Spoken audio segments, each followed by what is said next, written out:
سجدہ تلاوت، اس میں بھی بہت لوگ پریشان رہتے ہیں۔ سجدہ تلاوت کی مشروعیت، علماء نے سجدہ تلاوت کے مشروع ہونے پر اجماع کیا ہے کہ یہ سجدہ کرنا چاہیے، ٹھیک ہے، اور انہوں نے اس کے واجب ہونے میں اختلاف کیا ہے۔ واجب وہ ہوتا ہے جس کے چھوڑنے پر گناہ لازم، ٹھیک ہے، بس جمہور کے نزدیک یہ سنت ہے، جمہور کے نزدیک یہ سنت ہے۔ بے شک جن لوگوں کو اس سے پہلے علم دیا گیا، جب ان کے سامنے اسے پڑھا جاتا ہے تو ٹھوڑیوں کے بل سجدہ کرتے ہوئے گر جاتے ہیں اور کہتے ہیں ہمارا رب پاک ہے، بے شک ہمارے رب کا وعدہ یقیناً ہمیشہ پورا کیا ہوا ہے، اور وہ ٹھوڑیوں کے بل گر جاتے ہیں، روتے ہیں، اور قرآن انہیں عاجزی میں زیادہ کر دیتا ہے۔ یہ ہوتے ہیں اہل علم کہ جن کو قرآن عاجزی میں زیادہ کرتا ہے، یعنی اگر کوئی شخص قرآن پڑھ کر اس کے اندر عاجزی نہیں آئی نا تو گویا اس نے کچھ نہیں پڑھا۔ ہمبل ہونا ضروری ہے۔ سجدہ تلاوت واجب نہیں ہے، جمہور علماء کے ہاں مشہور ہے کہ تمام کے تمام سجدہ تلاوت سنت ہے، واجب نہیں ہے۔ جو سجدہ تلاوت کرے تو ایسا کرنا صحیح ہے، اور جو سجدہ تلاوت نہ کرے تو اس کے ذمہ کچھ نہیں ہوگا، جیسے کہ عمر رضی اللہ عنہ سے یہ وارد ہوا ہے۔ عمر بن خطاب سے روایت ہے، انہوں نے جمعہ کے دن ممبر پر سورۃ النحل تلاوت فرمائی۔ جب آیت سجدہ پر پہنچے تو ممبر سے نیچے اترے، پھر سجدہ کیا، اور لوگوں نے بھی آپ کے ساتھ سجدہ کیا، یعنی سجدہ تلاوت۔ یہاں تک کہ جب اگلا جمعہ آیا تو آپ نے ممبر پر پھر اسی سورت کی تلاوت فرمائی۔ جب آیت سجدہ پر پہنچے تو فرمایا، اے لوگو، ہم آیت سجدہ پڑھ رہے ہیں، جس نے اس پر سجدہ کیا اس نے ٹھیک اور درست کام کیا، اور جس نے نہ کیا اس پر کوئی گناہ نہیں۔ تاہم عمر رضی اللہ عنہ نے سجدہ نہ کیا۔ وہ لوگوں کو سکھانا چاہتے تھے کہ اس میں آپشن ہے، جو کر سکتا ہے وہ کرے، جس نے نہیں کیا اس کو گناہگار نہ سمجھا جائے۔ سجدہ تلاوت سنت ہے۔ تلاوت کرتے ہوئے سجدے والی آیت آنے پر نبی صلی اللہ علیہ وسلم اور آپ کے صحابہ کرام کے نقش قدم پر چلتے ہوئے سجدہ تلاوت کرنا سنت ہے، اس لیے کہ آپ صلی اللہ علیہ وسلم اپنے صحابہ کے درمیان بیٹھ کر تلاوت کرتے، اور جب آپ ایسی آیت سے گزرتے جس میں سجدہ ہوتا تو آپ سجدہ کرتے اور صحابہ بھی آپ کے ساتھ سجدہ کرتے۔ سجدہ تلاوت کی اہمیت، نبی صلی اللہ علیہ وسلم اور صحابہ کا سجدہ تلاوت کا اہتمام کرنا۔ ابن عمر سے روایت ہے کہ نبی صلی اللہ علیہ وسلم قرآن کی قرات کرتے تھے، پس آپ اس سورت کی قرات کرتے جس میں سجدہ ہوتا تو آپ سجدہ کرتے اور ہم بھی آپ کے ساتھ سجدہ کرتے، حتیٰ کہ ہم میں سے بعض کو اپنی پیشانی رکھنے کے لیے بھی جگہ نہ ملتی، پورا کراؤڈ جو تھا وہ سجدے میں گر جاتا تو دوسرے کی پیٹھ پہ جیسے سجدہ ہوتا۔ پھر ابو رافع سے روایت ہے، انہوں نے کہا میں نے ابو ہریرہ کے ہمراہ نماز عشاء ادا کی، انہوں نے نماز میں اذا السماء انشقت کی قرات کی تو اس میں سجدہ کیا۔ میں نے کہا یہ کیا ہے؟ انہوں نے فرمایا میں نے ابو القاسم کے پیچھے سجدہ کیا صلی اللہ علیہ وسلم، اس لیے میں تو ہمیشہ اس میں سجدہ کرتا رہوں گا یہاں تک کہ آپ سے جا ملوں۔ سلف صالحین کا اہتمام۔ شعبی سے مروی ہے، انہوں نے کہا علماء سجدے کو مختصر کرنا ناپسند کرتے تھے، یعنی سجدہ تلاوت بھی پورے اذکار اور تسبیحات کے ساتھ ہونا چاہیے، یعنی جھپکا سا نہیں مارنا چاہیے بلکہ پورا تسبیح پڑھ کے ختم کرنا چاہیے۔ اور وہ اس بات کو بھی ناپسند کرتے تھے کہ جب وہ آیت سجدہ پر پہنچے تو وہ سجدہ کیے بغیر اس پر سے گزر جائیں۔ سورۃ نجم کے سجدہ تلاوت پر سب کا سجدہ کرنا۔ ابن عباس سے روایت ہے کہ نبی صلی اللہ علیہ وسلم نے سورہ نجم میں سجدہ کیا اور آپ کے ہمراہ اس وقت تمام مسلمانوں، مشرکین اور جن و انس نے سجدہ کیا۔ ابو ہریرہ کہتے ہیں کہ نبی صلی اللہ علیہ وسلم کے پاس سورہ نجم لکھی گئی، جب سجدہ والی آیت پر پہنچے تو آپ نے سجدہ کیا اور ہم نے بھی آپ کے ساتھ سجدہ کیا، اور دوات اور قلم نے بھی سجدہ کیا، وہ بھی جھک گئے، لیکن ایک شخص نے سجدہ نہیں کیا تھا، تو وہ عبداللہ بن مسعود کہتے ہیں کہ وہ اس حال میں قتل کیا گیا کہ وہ اللہ کے ساتھ کفر کرتا رہا، یعنی کفر کی حالت میں ہی فوت ہوا۔ سجدہ تلاوت کرنے پر شیطان کا رونا۔ ابو ہریرہ سے روایت ہے، انہوں نے کہا کہ رسول اللہ صلی اللہ علیہ وسلم نے فرمایا جب ابن آدم آیت سجدہ کی قرات کرتا ہے پھر سجدہ کرتا ہے تو شیطان روتے ہوئے وہاں سے ہٹ جاتا ہے، وہ کہتا ہے ہائے اس کی ہلاکت، اور ابو قریب کی روایت میں ہائے میری ہلاکت، ابن آدم کو سجدے کا حکم ملا تو اس نے سجدہ کیا، اس کے لیے جنت ہے، اور مجھے سجدے کا حکم ملا تو میں نے انکار کیا، بس میرے لیے آ گئے۔ تو یاد رکھیے یہی چیز نماز پڑھنے والوں نہ پڑھنے والوں میں فرق کر دیتی ہے، پڑھنے والے ایک طرف ہے، نہ پڑھنے والے ایک طرف ہے، کوئی آدم کے طریقے پہ چل رہے ہیں اور کوئی شیطان کے طریقے پہ چل رہے ہیں۔ جسے ہم بچوں وغیرہ کو کہتے ہیں نا نماز پڑھو، اس کی اہمیت، تو ہر وقت یہ لفظ نہ بولا کریں نماز پڑھو، کبھی بیٹھے ہو اچھے موڈ میں تو اچھا کریں اچھا یہ بتاؤ کہ اگر تمہارے پاس چوائس ہو تو تم آدم علیہ السلام کے طریقے پہ چلو گے یا شیطان کے طریقے پہ؟ تو ہو سکتا ہے پہلے تو اس کو سوال ہی سمجھنا ہے کہ کیا مطلب، تو آپ کہیں گے آدم علیہ السلام کا جب حکم ملا تھا تو انہوں نے سجدہ کیا تھا، اور شیطان کو حکم ملا تو اس نے نہیں کیا تھا، تو تم کیا کرنا چاہتے ہو، تم اپنے لیے کیا پسند کرو گے؟ ایسے سوال ضمیر جگاتے ہیں، سوچنے پر مجبور کرتے ہیں، چوائس دیتے ہیں، اور پھر عمل کرنا آسان ہوتا ہے. تو لوگوں کا ضمیر جگایا کرے, ان کی انا نہیں جگایا کرے. کسی بھی معاملے میں جب کسی کی انا جاگ پڑتی ہے نا تو اس کو پھر کنٹرول کرنا بڑا مشکل ہے, اس کو سمجھانا بڑا مشکل ہے. اور جب ضمیر جاگتا ہے تو لوگوں کے دل پگھلنے لگتے ہیں, پھر وہ اس کو لے لیتے ہیں, اور اس کے لیے صرف حکم دینے کی بجائے اور آرگیو کرنے کی بجائے, دلیل لانے کی بجائے اور بحث کرنے کی بجائے خیر خواہی کے ساتھ دل کی پوری سنجیدگی کے ساتھ سوال کیا تاکہ دوسرا بات سمجھ جائے. کیونکہ اصل ہمارا مقصد کیا ہے کہ یہ شخص مشکل سے بچ جائے کسی طرح, ورنہ ہمیں کیا لگے اس کی مرضی جو چاہے کرتا, پر چین نہیں آتا نا, کیسے چھوڑ دیں. اور پھر اس شخص کے گھر میں ہونے کی وجہ سے پورے گھر میں ایک نحوست, اگر ایک بندہ بھی نہیں پڑھتا گھر میں نماز تو گھر میں نحوست ہے. اور پھر وتواصوا بالحق وتواصوا بالصبر ہمارا فرض ہے. جب ہم فرض ادا کر دیں گے تو پھر اللہ تعالیٰ اس مصیبت کو ٹال دے گا, کیونکہ امر بالمعروف نہ کرے پھر پکڑ. ایک عورت نے اپنا طریقہ لکھا ہوتا, کہیں پڑھا تھا میں نے, کہ وہ اپنا ہاتھ بھگوتی, اس پہ خوشبو لگاتی اور پھر پیار سے اپنے شوہر کے چہرے پر ہاتھ پھینکتی تو اٹھ جاتا. اس کو اٹھتے اٹھتے اچھا خوشبودار ہاتھ کے لمس ملتا تو اٹھ جاتا. پھر ایک چائے کا کپ بنا دے, بس ضمیر جگاتے. دعا کریں, دعا بہت ضروری ہے. ریسنٹلی کسی سے میری ملاقات ہوئی تو کہنے لگے میرے والد 80 سال کی عمر کے اور اب جا کر انہوں نے تھوڑا سا اس طرف توجہ کی ہے. مدر ان کی لیکچر لگا دیتی تھی اور وہ بھی ساتھ تھوڑا بہت سنتے تھے, تو ان کے اندر بھی ہلچل ہو گئی. اللہ کے ہاتھ میں ہدایت ہے, پتہ نہیں کب پلٹ جائے اور پچھلے سارے گناہ معاف ہو جائے. ہمارا کام تو دعا اور کوشش. سجدہ تلاوت والی آیات سے سجدہ کیے بغیر نہ گزرنا. عقبہ بن عامر کہتے کہ میں نے رسول اللہ صلی اللہ علیہ وسلم سے کہا, اللہ کے رسول کیا سورہ الحج میں 2 سجدے ہیں؟ آپ نے فرمایا ہاں, اور جو یہ 2 سجدے نہ کرنا چاہے وہ ان دونوں آیات کی تلاوت ہی نہ کرے. پھر یہ حدیث اس پر دلالت کرتی ہے کہ سجدہ تلاوت کے بارے میں تاکید آئی ہے, لیکن آپ کا یہ فرمان فلا یقرأہما کہ وہ ان آیات کی تلاوت نہ کرے, تو ممکن ہے کہ اس کو اس بات پر معمول کیا جائے کہ انسان انہیں نماز میں نہ پڑھے تاکہ اسے سجدے کی ضرورت پیش نہ آئے. یعنی اس کا یہ مطلب نہیں کہ پورا قرآن پڑھ جائے اور ہر سجدے کی آیت کو چھوڑتا جائے, یہ نہیں ہے اس کا مقصد. یعنی نماز میں پھر چوائس اوپن ہے, پورا قرآن کہیں اور سے پڑھ لو, یہ نہ نماز میں نہ پڑھو. اور اگر انہیں نماز سے ہٹ کر پڑھے گا تو یہ امر مطلوب ہے کہ انسان پورا قرآن پڑھے, لیکن یہ بات کہ پہلے وہ نماز میں ان دونوں سجدے والی آیات کو منتخب کرے پھر سجدہ نہ کرے, تو ایسا کرنا مناسب نہیں. یعنی آپ پڑھ تو رہے ہیں وہ آیتیں جو سجدے والی ہیں اور سجدہ ہی نہیں کر رہے, تو ایسا نہیں کرنا. یا آپ کا مقصد یہ تھا کہ اس کی اہمیت بہت ہے اور اس میں تاخیر نہیں کرنی چاہیے. سجدہ تلاوت کا طریقہ. نمبر 1 طہارت. اس میں کوئی شک نہیں کہ زیادہ افضل یہی ہے کہ انسان وضو کر لے, یعنی وضو سے ہو. لیکن اگر وضو نہیں تو سجدہ نہ چھوڑے, سجدہ کر لے. سجدہ تلاوت کے لیے طہارت کی شرط نہیں لگائی جائے گی, کیونکہ انسان جنابت کے علاوہ تمام حالات میں قرآن پڑھ سکتا ہے, اور اگر سجدہ کی آیت آ جائے تو وہ سجدہ کرے گا, خواہ وہ طہارت کی حالت میں ہو یا نہ ہو. قبلہ رخ ہونا ممکن ہو تو قبلہ رخ ہو جائے, لیکن اگر مشقت ہو اس میں نہ ہو پائے تو جدھر بھی رخ ہو سجدہ کر سکتا ہے انسان. لیکن مسنون طریقہ یہی ہے کہ اگر ممکن ہو تو سجدہ تلاوت کے لیے قبلہ رخ ہوا جائے. امام زہری کہتے ہیں کہ اگر تم حالت اقامت میں سجدہ کرو, یعنی گھر پہ ہو, مسجد میں ہو, تو قبلے کی طرف رخ کر کے کرو, اور اگر تم سوار ہو تو پھر جدھر تمہارا رخ ہو اس میں تم پر کوئی مواخذہ نہیں. تکبیر کہنا. ابو قلابہ اور ابن سیرین سے مروی ہے, ان دونوں کا کہنا ہے کہ جب آدمی نماز کے علاوہ سجدہ تلاوت کرے گا تو اللہ اکبر کہے گا. ٹھیک ہے, آپ قرآن پڑھ رہے ہیں, پڑھتے پڑھتے آیت سجدہ آ گئی تو آپ کیا کریں گے, اللہ اکبر کہہ کے سجدے میں جائیں گے. لیکن بعد میں سلام کی ضرورت نہیں. جب سجدے سے سر اٹھائیں گے تو سلام نہیں کریں گے, اور یہ ایک ہی سجدہ ہے, 2 نہیں ہے. سجدہ سہو 2 سجدے ہیں, لیکن سجدہ تلاوت ایک سجدہ ہے. سجدہ تلاوت میں سلام کرنا مشروع نہیں. ابن تیمیہ کہتے ہیں سجدہ تلاوت اور سجدہ شکر کے بارے میں کسی ایک نے بھی نبی صلی اللہ علیہ وسلم یا صحابی سے یہ نقل نہیں کیا کہ ان میں سلام بھی ہوگا, اور نہ ہی صحابہ سلام پھیرتے تھے. ٹھیک, یہ ہے نماز کے باہر سجدہ تلاوت کا طریقہ. نماز کے اندر سجدہ تلاوت کا طریقہ. تکبیر کہہ کر سجدے میں جانا. سجدہ تلاوت میں جانے اور اٹھنے کے لیے تکبیر کہنا. مثلا آپ سورت اذا السماء انشقت پڑھی ہے تو سجدے والی جگہ پہ پہنچ کے آپ اللہ اکبر کہہ کے سیدھے نیچے چلے جائیں گے سجدے میں, رکوع نہیں کریں گے, ڈائریکٹ سجدہ کریں گے. اور جب سجدہ کر لیں گے تو اٹھتے ہوئے پھر کیا کہیں گے, اللہ اکبر کہیں گے. اگر سورت کے آخر میں سجدہ ہو, مثلاً کون سی سورت, سورت الق, تو پھر کیا کریں گے.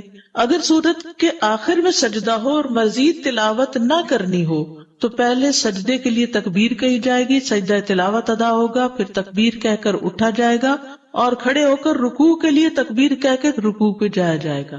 یعنی یہ سجدہ الگ کیا جائے گا اور پھر کھڑے ہو کے رکوع کر کے دوبارہ پھر وہ سجدے اور آگے نماز کنٹینیو کی جائے گی. واضح؟ اوکے. ابن عثیمین کہتے ہیں نماز میں سجدہ تلاوت بالکل اسی طرح ہے جیسے نماز میں عام سجدہ ہوتا ہے. کیسے ہے؟ جیسے عام سجدہ ہوتا ہے نماز کا، ویسے ہی سجدہ تلاوت ہے. نہیں سمجھ آئی؟ جیسے نماز کا سجدہ کرتے ہیں ویسے ہی سجدہ تلاوت ہوتا ہے. آپ سمجھ آ گئی؟ اوکے.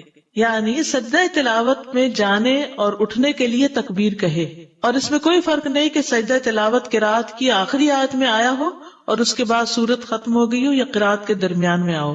جب بھی وہ سجدے میں جائے گا تکبیر کہہ کے ہی جائے گا. پھر جب رکوع کرنے لگے تو اس وقت رکوع کے لیے تکبیر کہے. یہاں 2 تکبیرات مسلسل کہنے پر کوئی حرج نہیں، کیونکہ ہر تکبیر کا سبب الگ الگ ہے. واضح؟ سجدہ تلاوت کی مسنون دعائیں. حضرت عائشہ سے مروی ہے، وہ کہتی ہے کہ رسول اللہ صلی اللہ علیہ وسلم رات کو قرآن کے سجدوں میں سجدہ کرتے ہوئے یہ دعا تکرار سے پڑھا کرتے تھے. ایک دفعہ نہیں، کئی بار. سجد وجہی للذی خلقہ وشق سمعہ وبصرہ بحولہ وقوتہ. میرا چہرہ اس ذات کے لیے سجدہ ریز ہے جس نے اس کو پیدا کیا اور اپنی طاقت اور اپنی قوت سے اس کی سماعت اور اس کی بصارت بنائی. یعنی کان آنکھ اللہ نے اپنی قوت سے بنائے. ابو سعید خدری رضی اللہ عنہ سے مروی ہے کہ انہوں نے کہا میں نے خواب میں دیکھا گویا کہ میں درخت کے نیچے ہوں اور گویا کہ درخت سورۃ صاد پڑھ رہا ہے، یعنی اس سے آواز آ رہی تھی سورۃ صاد کی. پھر جب وہ آیت سجدہ پر آئے تو اس نے سجدہ کیا، درخت نے بھی، اور اپنے سجدے میں کہا اللہم اغفر لی بہا، اللہم حط انی بہا وزرا واحدث لی بہا شکرا وتقبلها منی کما تقبلت من عبدک داود سجدتہ. ٹھیک ہے، یہ تقبلتا ہے. اے اللہ اس سجدے کی وجہ سے مجھے بخش دے، اے اللہ اس کے ذریعے میرے بوجھ دور کر دے. یعنی زندگی کے جو بوجھ ہوتے ہیں نا وہ سجدوں سے دور ہوتے ہیں، اور میرے لیے اس کے ذریعے شکر نعمت پیدا کر دے اور اسے مجھ سے قبول فرما لے جیسا کہ تو نے اپنے بندے داؤد سے ان کا سجدہ قبول فرمایا تھا. قرآن مجید میں آتا نا وَخَرَّ رَاكِعًا وَأَنَابَ. تو میں رسول اللہ صلی اللہ علیہ وسلم کے پاس صبح کے وقت گیا اور آپ کو اس کی خبر دی کہ میں نے ایسا خواب دیکھا ہے. آپ نے فرمایا اے ابو سعید تم نے بھی سجدہ کیا؟ میں نے کہا نہیں. آپ نے فرمایا کہ تم درخت کی نسبت سجدہ کرنے کے زیادہ مستحق تھے. پھر رسول اللہ صلی اللہ علیہ وسلم نے سورۃ صاد کی تلاوت فرمائی. پس جب آپ آیت سجدہ پر آئے تو سجدے میں آپ نے وہی فرمایا جو درخت نے اپنے سجدے میں کہا تھا. نماز کے سجدے والی دعائیں پڑھنا. اگر یہ اوپر والی 2 دعائیں یاد نہیں تو جو نماز میں سجدے میں پڑھتے ہیں سبحان ربی الاعلی وہ بھی کافی ہے. سجدہ تلاوت دوسرے سجدوں کی طرح ہی ہے، اور نبی صلی اللہ علیہ وسلم نے اللہ کے اس فرمان سبح اسم ربک الاعلی کے متعلق فرمایا ہے کہ اسے اپنے سجدوں میں پڑھا کرو. تو اس پر ہم کہتے ہیں کہ جب انسان سجدہ تلاوت کرے تو وہ کہے سبحان ربی الاعلی، سبحانک اللہم ربنا وبحمدک اللہم اغفر لی، اللہم لک سجدت وبک آمنت ولک اسلمت، سجد وجہی للذی خلقہ وصورہ وشق سمعہ وبصرہ بحولہ وقوتہ، اللہم اکتب لی بہا اجرا وحط انی بہا وزرا واجعلها لی عندک ذخرا وتقبلها منی کما تقبلتها من عبدک داود.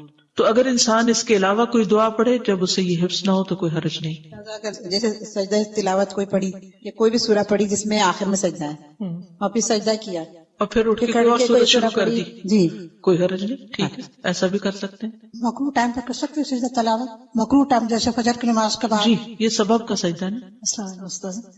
اس کا مطلب ہے کہ نماز میں اگر سجدہ تلاوت آ جائے تو وہ نہیں چھوڑ سکتے، وہ کرنا ہی کرنا ہے ہر صورت میں. جی کرنا چاہیے، چھوڑنا نہیں چاہیے. اس لیے آپ نے دیکھو کہ رمضان میں ہمیشہ امام کرتے ہیں، کسی بھی مسلک کسی بھی مسجد کہیں بھی چلے جائیں سبھی کرتے ہیں. اپنی تلاوت اگر کر رہے ہیں جی افضل یہی ہے، کرنا ہی چاہیے. اللہ کہ کوئی مجبوری ہو جائے، اگر ٹیپ ریکارڈر چل رہا ہو، آڈیو چل رہی ہو کہیں تو بس جھک جائیے. لیکن یہ کہ اگر نہ جھکے تو کوئی حرج نہیں ہے. اس میں کہتے ہیں کہ تلاوت کرنے والا جھکے تو آپ جھکے.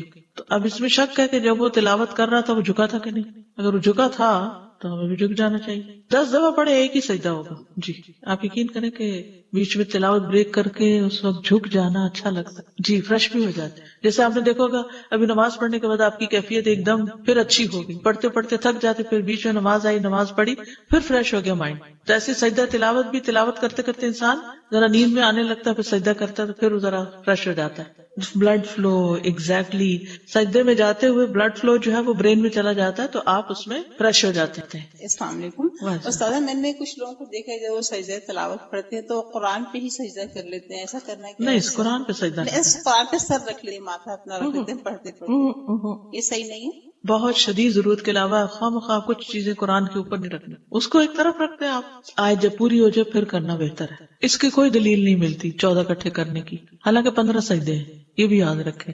اچھا, وہ جو لوگ قرآن خوانی کرواتے ہیں کہ آپ قرآن پڑھ دیں ہم سجدے کم کر دیں گے, بس ایک جب نئی چیز خود ایجاد کی تو پھر سارا دین شروع ہو گیا نا, پھر تو حد ہی ختم ہو گئی, ہر چیز اپنے ہاتھ میں لے لی. میں بچوں کو قرآن پڑھاتی ہوں تو عموماً ان کو پڑھاتے پڑھاتے بار بار وہ آیت سجدے والی پڑھانی پڑتی ہے, پھر وہ بچے بھی پڑھتے ہیں تو ہم سرکل میں بیٹھے ہوتے, پھر اس صورت میں کیا کروں؟ بس آخر میں ایک سجدہ سب کر کے اٹھ جائے. ٹھیک, تو اس کے لیے بچے آگے بیٹھے ہو, کوئی حرج نہیں, اس میں نماز والی شرائط نہیں ہے. جتنی ہو سکے اتنا تو بہت اچھا ہے, لیکن اگر نہیں ہو سکتی تو بھی کر لینا. یعنی اصل کیا ہے کہ سجدے والی بات آئی اور ہم جھک گئے تو آؤ جھک جائیں, بس اتنی سی بات ہے. سجدہ شکر, سجدہ شکر کی اہمیت.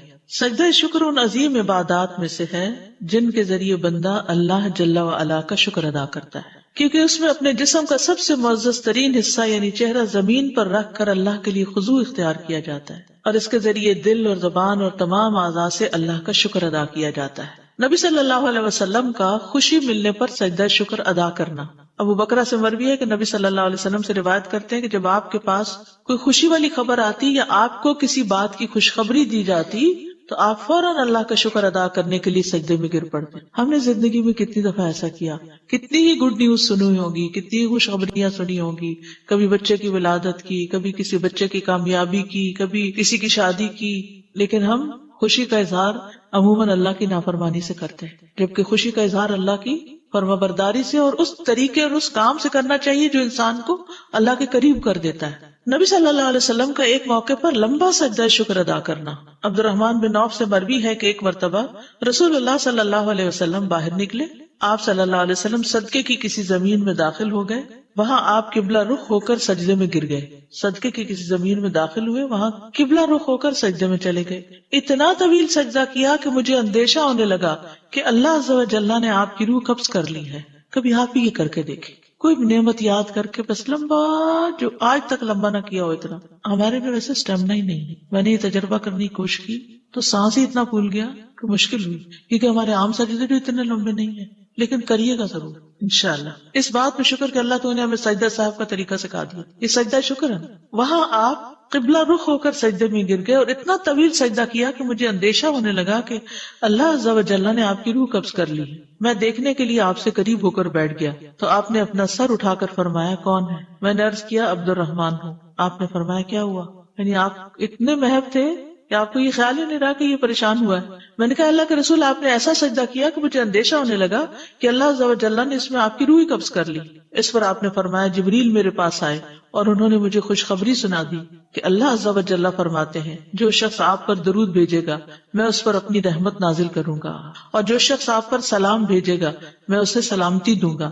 اس پر میں نے اللہ عز و جل کے لیے سجدہ شکر ادا کی. نبی صلی اللہ علیہ وسلم کا داؤد علیہ السلام کی توبہ قبول ہونے پر سجدہ شکر ادا کرنا. ابن عباس سے مروی ہے کہ نبی صلی اللہ علیہ وسلم نے سورۃ صاد میں سجدہ کیا اور فرمایا داؤد علیہ السلام نے یہ سجدہ بطور توبہ کیا تھا اور ہم یہ سجدہ شکرانے کے طور پر کرتے کہ اللہ نے داؤد علیہ السلام کی توبہ قبول کر لی. وَنَحْنُ نَسْجُدُهَا شُكْرًا لِلَّهِ عَلَى قُبُولِهِ تَوْبَةَ نَبِيِّهِ. اگر میرے پاس زیادہ ٹائم ہوتا نا تو جتنی عربی اس ڈاکیومنٹ میں ہے میں آپ کو ایک ایک چیز پڑھ کے پہلے عربی میں بتاتی پھر اردو میں بتاتی, لیکن وہ کورس 9 ویکس میں پورا نہ ہوتا. ویسے ابھی یہ کتابیں بہت اچھی ہیں, یہ نماز نبوی یہ زیادہ اچھی کتاب ہے, لیکن مختصر یہ مسنون نماز اور روزمرہ کی دعائیں, یہ نماز کے بعد پڑھے جانے والے اذکار کا کارڈ, یہ تہجد کی دعا کہیں ایسی جگہ لگا دی جائے جہاں آپ تہجد پڑھتے ہیں, اور یہ نماز محمدی اور مسنون دعائیں ایک پروفیسر محمد ذوالفقار کی کتاب ہے پریئر اکارڈنگ ٹو دا سنہ. تو ان میں یہ چیزیں آپ کو اکثر مل جائیں گی, ساری تو نہیں ملیں گی لیکن اکثر مل جائیں گی. اس کا ایک پارٹ بھی ہے جو ابن القیم کی کتاب ہے اور وہ عربی کی کتاب ہے, اور وہ نماز کا جو روحانی پہلو ہے اس پر زیادہ فوکس کرتی. سجدہ شکر کے احکام سجدہ تلاوت والے ہیں. ٹھیک ہے, سجدہ شکر کے احکام سجدہ تلاوت والے ہیں. جیسے آپ سجدہ تلاوت کے لیے گئے تھے نا اللہ اکبر کہہ کے, اور ایک سجدہ کیا، ایسے ہی سجدہ شکر بھی ہوگا۔ ابن قدامہ کہتے ہیں کہ سجدہ شکر کی صفت اس کے افعال، اس کے احکام اور اس کی شرائط میں سجدہ تلاوت کی صفت جیسی ہی ہے۔ سجدہ شکر میں کچھ بھی پڑھا جا سکتا ہے، سجدہ شکر میں کوئی مخصوص ذکر نہیں ہے، بلکہ سجدہ شکر کرنے والے کے لیے مشروع یہ ہے کہ وہ سجدے کی حالت میں موقع محل کے مطابق اللہ کی حمد، اس کے شکر، اس سے دعا اور اس سے استغفار وغیرہ میں سے کچھ بھی کہے۔ ٹھیک ہے، یعنی دعائیں جو سجدے کے اندر پڑھی جائیں گی وہ بھی ہیں، اور جو نعمت آپ کو ملی ہے اس پر یا رب لک الحمد یا کوئی بھی چیز آپ شکرانے کے طور پر جو آپ کے دل میں آ رہا ہو آپ اس کو پڑھیں۔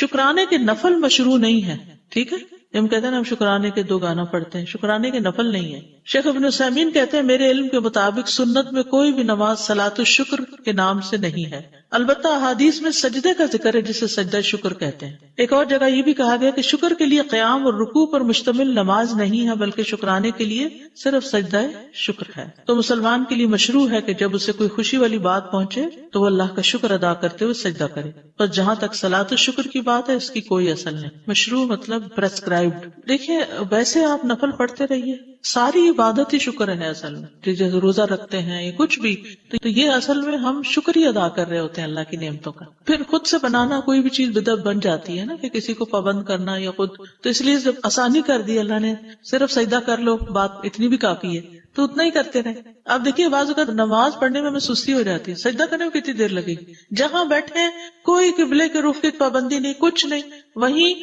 اگر آپ سفر میں ہیں، راستے میں ہی فون آ گیا اور آپ نے سن لیا، اور تو ادھر ہی بیٹھے بیٹھے جھک جائیں۔ رفع یدین ہوگا سجدہ شکر اور دیکھیے سجدے میں رفع یدین ہے ہی نہیں، جب ہم تلاوت کر رہے ہیں قیام میں، نماز کے اندر تو ویسے ہی ہے نا، وہ تو ہے لیکن اس کے بغیر نہیں ہے، وہ تو نیچے جا رہے ہیں تو اس وجہ سے۔ اچھی خبر ملے تو میں فوراً کہہ دیتی ہوں الحمدللہ، شکر الحمدللہ۔ تو اس کے بعد اگر میرا بہت زیادہ دل چاہتا ہے کہ میں واقعی اور اپریشیٹ کروں تو نماز کے بعد بھی میں 2 نفل پڑھ لیا کرتی تھی۔ نفل نہیں پڑھے، بس سجدے کر لیں، سجدے کر لیں، تو وہ کسی وقت بھی کر سکتے اور کہیں پہ بھی کر سکتے خبر ہیں۔ ملتے ہی کرنا افضل ہے، ورنہ جس وقت یاد آئے اس وقت بھی مگر کرنا۔ ایک دم فوراً منہ سے تو نکلتا ہے یا اللہ تیرا شکر ہے۔ ہاں تو ساتھ جھک بھی جائے تو اور زیادہ اچھا ہے۔ السلام علیکم۔ وعلیکم السلام۔ کیا ہر نماز میں بھی ہم آفٹر فرض نماز کے بعد بھی سجدہ شکر کے لیے کر سکتے ہیں؟ اس کا کیا مسئلہ؟ دیکھیے سجدہ شکر نبی صلی اللہ علیہ وسلم کی سنت یہی ہے کہ جب آپ کو کوئی خوشخبری ملی، ٹھیک ہے، تو اگر آپ کو ہر نماز کے پہلے کوئی خوشخبری ملی ہوتی ہے تو آپ کر لیجیے، کیونکہ ابھی جو ہم نے نماز پڑھی وہ بھی تو شکر ہی تھا نا۔ میں نے آپ سے پوچھنا تھا کہ سجدہ کرنے کے لیے ضروری ہے کہ قبلے کی ڈائریکشن ہی ہو یا آپ جہاں پہ جس جگہ بھی بیٹھے ہیں؟ دیکھیے جو میں نے عرض کیا نا کہ سجدہ شکر سجدہ تلاوت ہی کی طرح ہے، اس میں قبلے کی ڈائریکشن اگر ہو تو بہت اچھا ہے، نہ ہو تب بھی خیر ہے۔ ویسے تو آپ نے بھی کہا کہ مطلب فرض نماز کے بعد سجدہ، لیکن مطلب کبھی یہ ہوتا ہے جیسے اپنی کوئی بات کہنی ہے اللہ سے اور شکر کرنا یا کچھ بھی، کر لیں۔ سجدے کے لیے وضو کرنا ضروری ہے؟